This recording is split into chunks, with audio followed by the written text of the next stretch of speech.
I risked looking at my device. There was an exit on the other end of this tunnel, but if we opened up a manhole, they would hear us. My heartbeat began to race, making it difficult to stand still. I wanted to race down the tunnel, but Katerina held my hand and led me to the side of the wall. The light above was broken, like some of the others, which were black or only sparked sporadically. Katerina motioned with one hand pushing down and then pointed to the wall. She sank into the concave wall, and I did the same. I quickly realized with the light not on that we might remain hidden for a moment, but the flashlights would give us away. She pointed down again, at the tracks. I laid down with her, leaning beside the cold metal of the tracks. I placed the baby on the ground beside me. The baby was still asleep, making me hope I had given him the right dose. Within a minute, I saw the flashlight hit the walls above me. We were still hidden by the shadow that light made against the tracks. They stopped and carefully shone their lights in one of the side tunnels where I had wanted to hide 2 minutes earlier. If we had followed my advice, we'd have been dead. I still prayed the wall light above us wouldn't randomly flicker on at the wrong moment. The officers moved forward, keeping the light focused on the walls. If they had flashed their lights 3 feet away from their feet. But they didn't. The light was inches away when they walked past. Before I could begin to panic, they were gone. I thought my blood pumping would give us away, and the police would turn around and come back. It pounded in my head as loud as a drum. There was another clang 10 minutes later. Someone shouted, "All clear." It was another 5 minutes before I had the courage to turn to whisper, "Are we good?" "I don't think they're new recruits, so there won't be a sentry checking in after them," she whispered in relief. Besides, they sounded eager to get to that party. The police had been talking about going to a party tonight, which I was hoping would keep them motivated to neglect their work. I looked to her for a cue on when we should move out. She nodded 2 long minutes later. We ran down the gravel on the cement. I could barely walk, I was trying to run. I couldn't believe I was out of breath from standing still.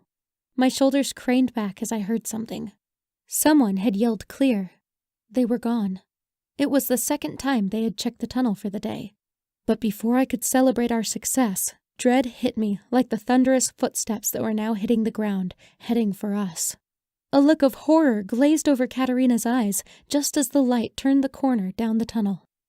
"Sentry!" She didn't have to say anything else. We ran. I was no longer worried about being quiet. If a sentry had heard us, he would be thorough. He wouldn't pass us by if we were in the concave part of the wall.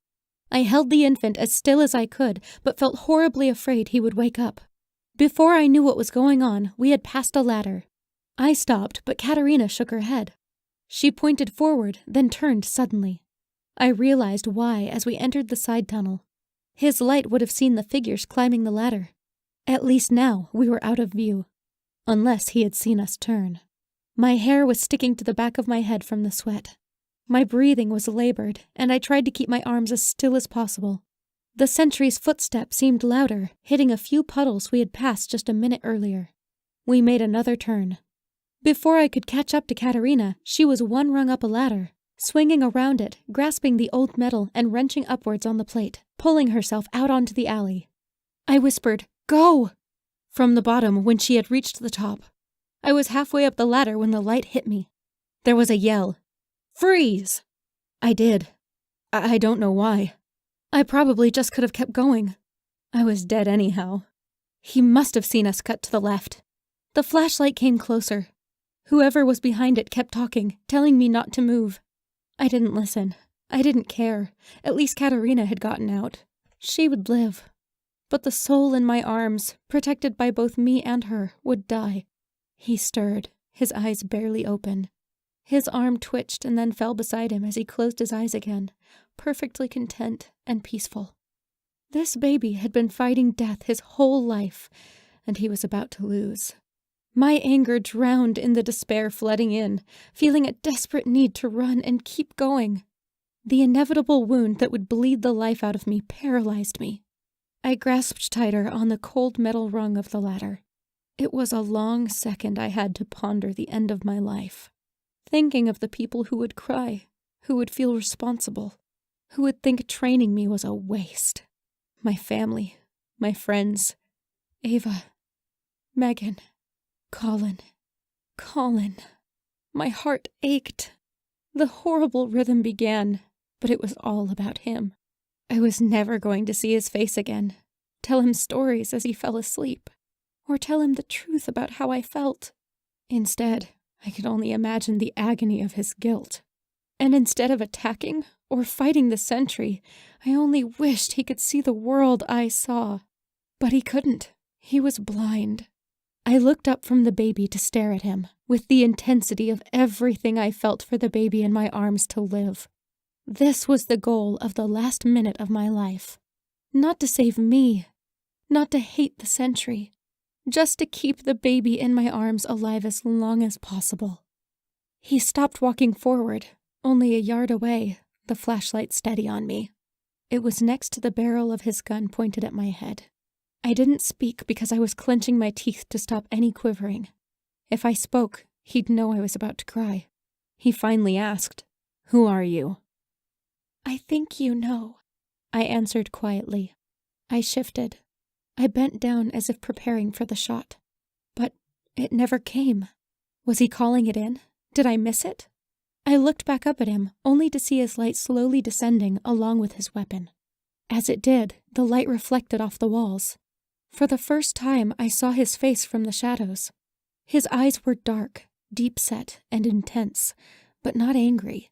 He pondered me as a child looks at something new they don't trust.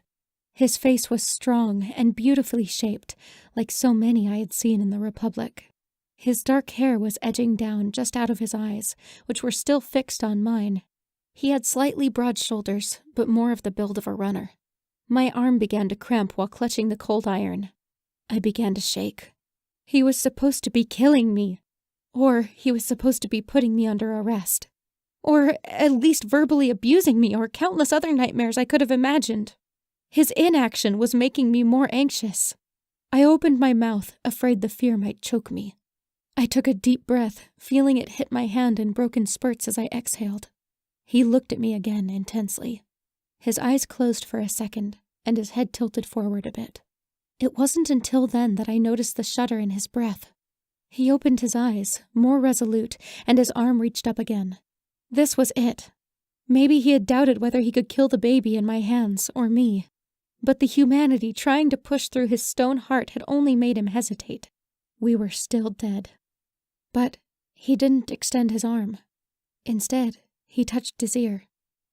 "Tunnel clear." I blinked, only now realizing that tears were running down my cheeks. Confusion flooded my mind. I think my mouth was gaping open when I was finally able to speak.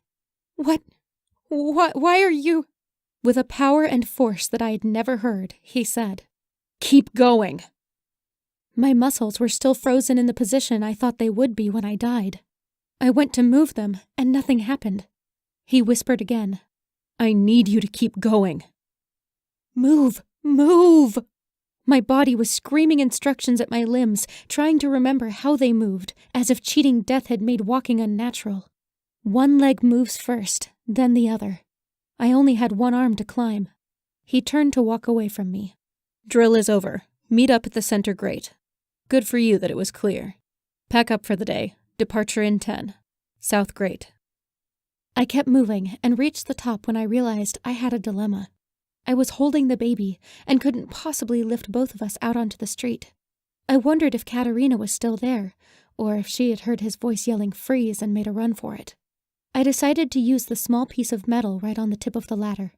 I knocked a song, just like I did with Olivia. I wasn't sure why, but I did. I needed every hint of innocence to crash out of this hell. I waited for what seemed like a long time. I began to count, to convince myself it probably wasn't that long. I had barely counted to 2 when her hands came into view.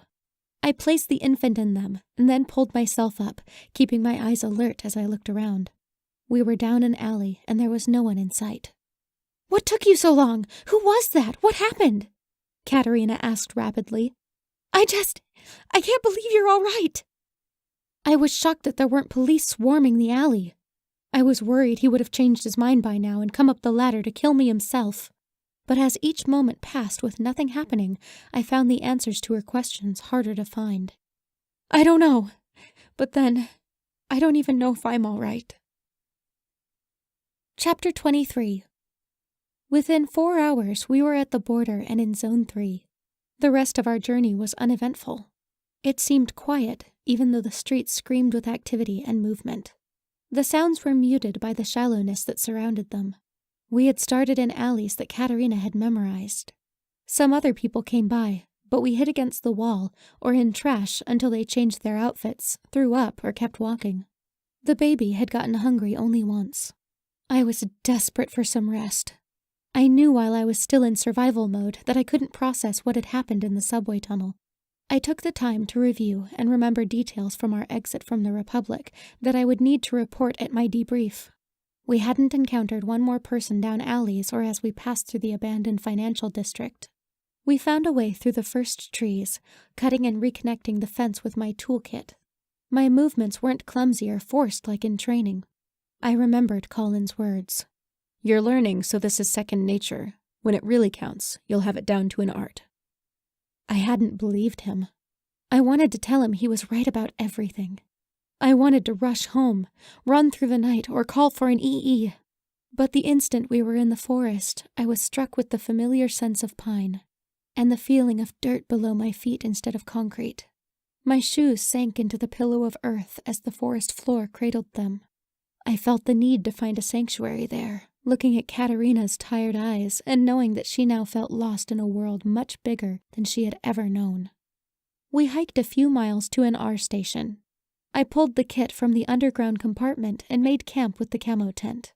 She was asleep within minutes. I got a few hours of sleep before Katerina and the baby woke. After that, any thoughts I had about Colin or the sentry were interrupted by 1,000 of Katerina's questions about the forest as we hiked to the T station 3 days away. I was now feeling the physical effects of our panicked journey. The soreness I hadn't felt at first was catching up quickly. The last time I had been in this part of the woods, I had been with Ava, Lynn, and Cassidy. It suddenly seemed too quiet without their voices, talking tech for hours. I couldn't understand half of what they were saying, but I loved just listening. It reminded me of listening to Sam and Liam ramble on for hours, or Colin talk to himself through EE scenarios. I felt homesick, which meant that Central, even after 2 weeks, was already home.